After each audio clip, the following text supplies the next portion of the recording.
Good morning. My name is Sullivan, and I am the Director of Campus Ministry. I'm happy to share some reflections on Good Friday with all of you today as we continue through this day, these Triduum days approaching Easter. Yesterday at Holy Thursday services, it's one of the most beautiful liturgies that I know in the Catholic Church, and at the end, we are left sitting with Jesus in the Garden of Gethsemane, contemplating what is ahead of him and feeling a sense of abandonment by his disciples and even abandonment by God, because he knows what's coming and he's afraid. And I'm not sure that he really understood what the consequences of his life would be, what the consequences of choosing to love God would be. And so we enter into this day, which we call Good Friday, and others have reflected on why we might call it good. But I want to reflect on something else. I want to reflect on what it feels like to feel like God might not be present in your life. And I know that's a hard thing to be thinking about, but I know that it's common.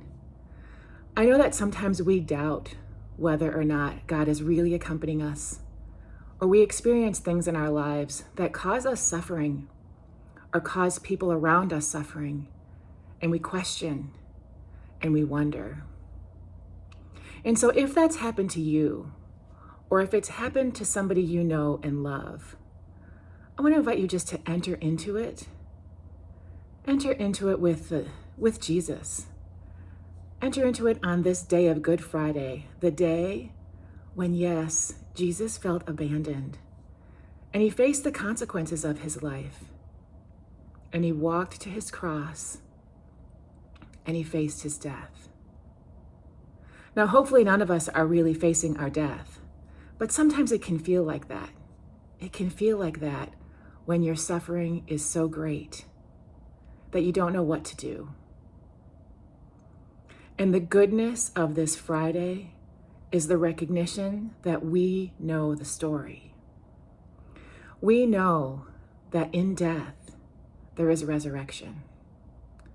And we know that Jesus, who faced his suffering, is accompanying us in our suffering.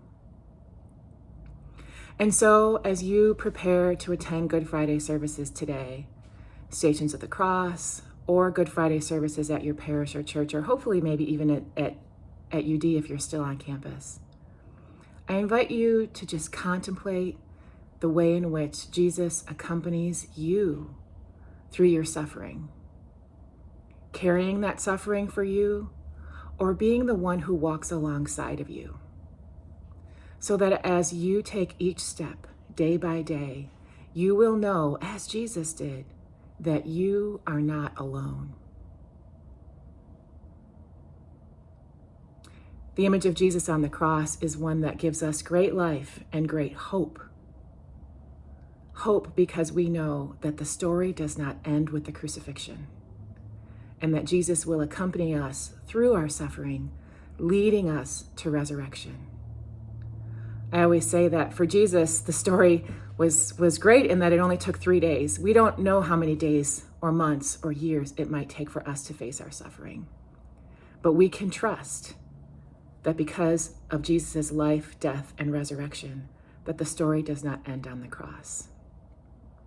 So today I'm going to pray for you and any suffering that you might have, and for the loved ones in your life who might know suffering, that they will look to the cross on this day and see a Jesus who knows their feelings, who knows their experience, and whose model and example really teaches us about the love of God and how the story does not end there. Amen, and God bless.